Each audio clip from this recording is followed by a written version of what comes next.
सदा सस्वरूपं चिदानन्दकन्दं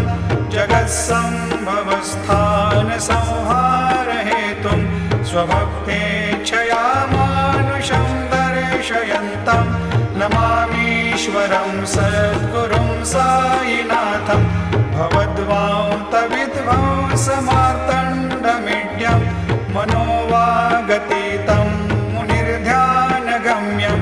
जगद्व्यापकं निर्मलं निर्गुणत्वां नमामीश्वरं सद्गुरुं साईनाथं भवाम्भोधिमग्नादितानां जनानां स्वपादाश्रितानां स्वभक्तिप्रियाणां समुद्धारणार्थं कलौ सम्भवन्तं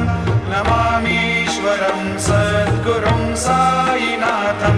सदा निम्बवृक्षस्य